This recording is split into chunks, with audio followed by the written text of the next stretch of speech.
चलिए आज के इस वीडियो में हम देखते हैं कि स्क्रैच का जो ये माई ब्लॉक्स है वो क्या होता है, जिसे हम कस्टम ब्लॉक्स भी बोलते हैं, वो क्या होता है और उसका कैसे इस्तेमाल करते हैं। ठीक है, तो कई बार ऐसा सिनेरियो होता है कि हम चाहते हैं कि हमें बार बार एक ही चीज़ ना लिखना पड़े। एक एक स्प्राइट के लिए जितना हम कोड लिख दिए हैं, हम उसके दूसरे कॉस्ट्यूम्स के लिए भी इस्तेमाल कर सकें। तो ऐसे केसेस में हमें माई ब्लॉक्स की ज़रूरत पड़ता है। तो चलिए देखते हैं। टाइपिंग गेम में हम देखते हैं कि इसका कैसे इस्तेमाल होता है। तो यहाँ पे गेम स्टार्ट होता है, सारे लेटर एक एक करके आते हैं और हमें ए से जेड तक सारे लेटर को प्रेस करना होता है। तो एक लेटर में प्रेस करके आपको दिखाता हूँ। तो आपने देखा कि एक लेटर जैसे ही मैंने प्रेस किया उसका साइज़ थोड़ा सा बड़ा हुआ और धीरे धीरे करके वो फेड होता चला गया, उसका साइज़ भी छोटा होता चला गया और फिर अंत में वो डिसअपियर हो गया और एक साउंड भी आई। तो हम चाहते हैं कि जैसा ए पे हमने किया वैसा ही बाकी सारे भी लेटर पे हम कर सकें। तो अगर सारे लेटर के लिए हम इतना सारा कोड लिखेंगे तो फिर तो बहुत ज़्यादा हो जाएगा। तो इसीलिए हम क्या करते हैं कि इसके लिए एक फंक्शन डिफाइन कर देते हैं या एक कस्टम ब्लॉक डिफाइन करते हैं और उसका नाम हम रखे हैं डिलीट ऑन की प्रेस। अब डिलीट ऑन की प्रेस में हम सारा लॉजिक डाल दिए इसका कि जब तक कोई की प्रेस करे तब तक वेट करो, फिर उसका चेंज साइज़ थोड़ा सा बढ़ा दो, फिर साउंड निकालो और फिर धीरे धीरे उसका साइज़ घटाते जाओ और उसको फेड करते जाओ और उसका वेरिएबल की जो वैल्यू है वो भी इंक्रीज़ कर दो। तो ये हमने अपना कस्टम ब्लॉक डिफाइन किया और इसी कस्टम ब्लॉक को हम हर लेटर पे इस्तेमाल कर रहे हैं।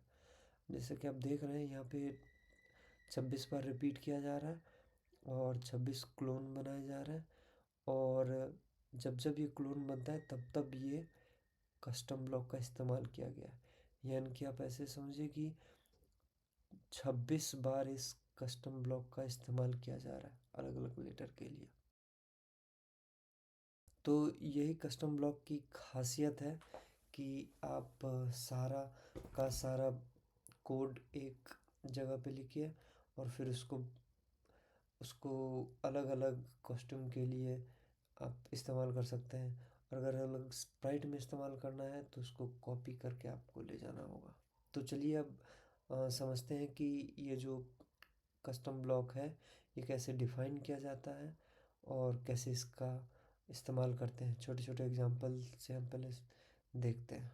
अब यहाँ पे हमारा ये माई ब्लॉक्स है और यहाँ पे ये लिखा हुआ है कि मेक अ ब्लॉक। तो चलिए देखते हैं ये क्या होता है। मेक अ ब्लॉक में यहाँ पे हमसे ये नाम पूछ रहा है कि आपका ये जो कस्टम ब्लॉक है उसका आप नाम क्या रखना चाहते हैं। तो अभी के लिए हम यहाँ पे लिख सकते हैं जैसे कि रोटेट। हम चाहते हैं कि हम अपने कैट को रोटेट कराएं 360 डिग्री के लिए। ठीक है, तो हमने अपना नाम दे दिया और हमारा जो अपना कस्टम ब्लॉक है वो बन के तैयार है। लेकिन अभी ये कोई काम करेगा ही नहीं। क्यों? क्योंकि हमारा कस्टम ब्लॉक में हमने कोई सा भी कोड डाला नहीं है।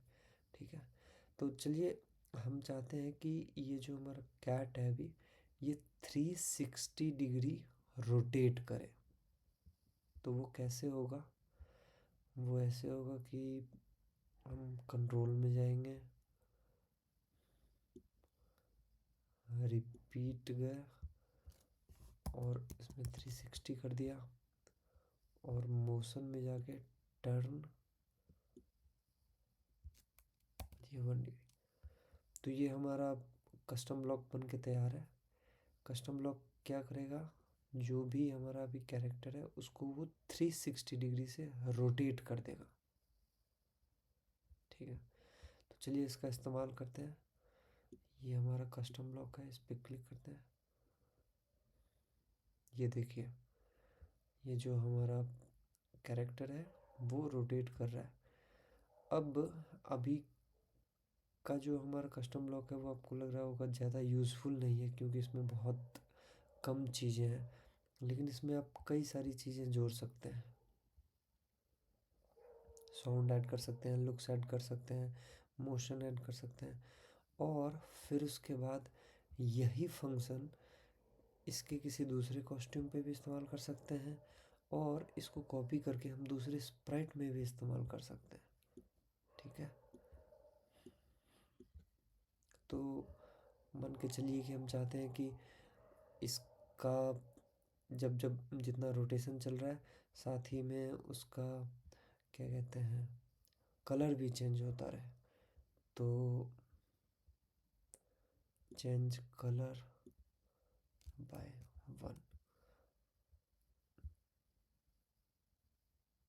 अब देखिए, अब रोटेट भी हो रहा है और इसका कलर भी चेंज हो रहा है।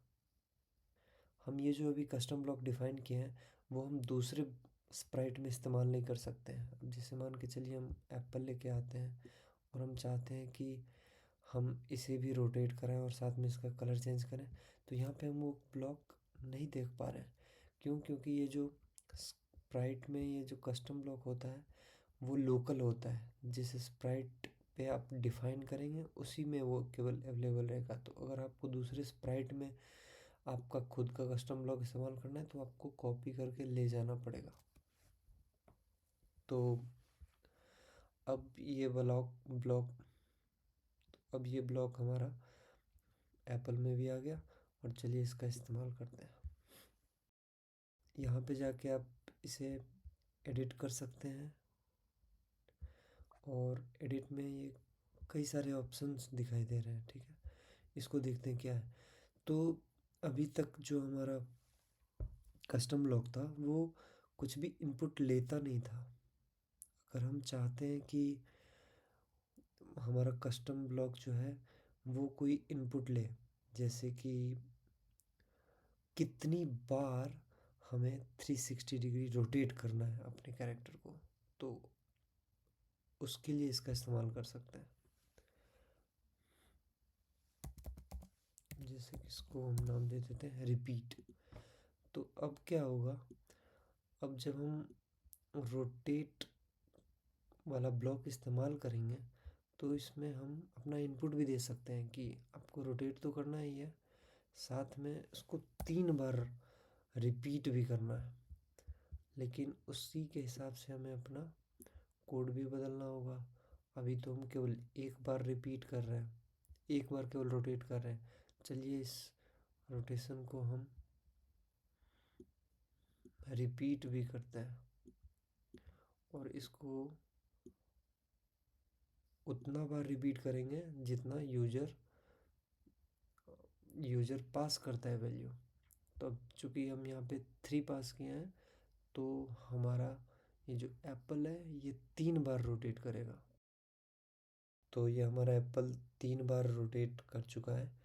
इसमें हम और भी तरह के पैरामीटर डिफाइन कर सकते हैं कि रिपीट कितनी बार करनी है, कलर कितना बार बदलना है, कैसे बदलना है, और कई सारे हम डिफाइन कर सकते हैं। अब यहाँ पे आप चाहें तो कई सारे पैरामीटर डिफाइन कर सकते हैं, 1 2 3 4, और उसके हिसाब से आप अपने फंक्शन को डिफाइन कर सकते हैं। तो अभी हमने देख लिया कि हमारा ये जो कस्टम ब्लॉक है उसमें अपना खुद का वैल्यू कैसे इनपुट करते हैं। ठीक है, और चलिए देखते हैं क्या होता है इसमें। तो ये हमने देख लिया कि इनपुट कैसे ऐड करते हैं।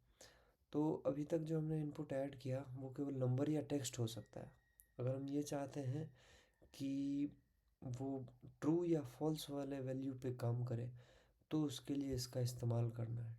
ठीक है, इसका इस्तेमाल करके आप ट्रू या फॉल्स जैसे वैल्यू पास कर सकते हैं।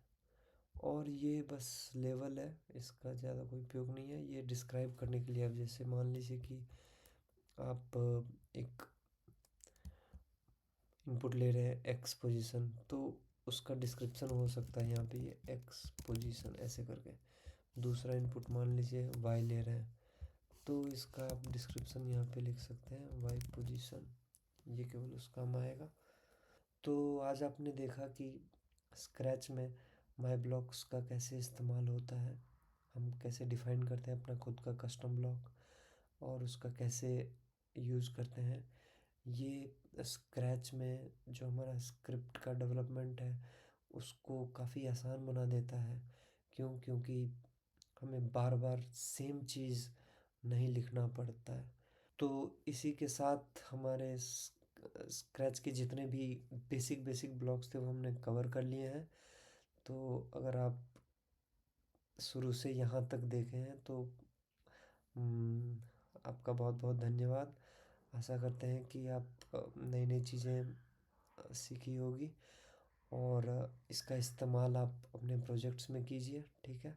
और फिर उसको आप मेरे साथ शेयर भी कर सकते हैं, मैं ज़रूर देखना चाहूँगा। और आगे की वीडियो में हम प्रोजेक्ट पे अब फोकस करेंगे और जहाँ जहाँ पे ब्लॉग्स को रिवाइज करने की ज़रूरत होगी वहाँ वहाँ पे मैं ये लिंक डाल दिया करूँगा। तो बहुत मज़ा आने वाला है। तो चलिए अगले वीडियो में मिलते हैं। धन्यवाद।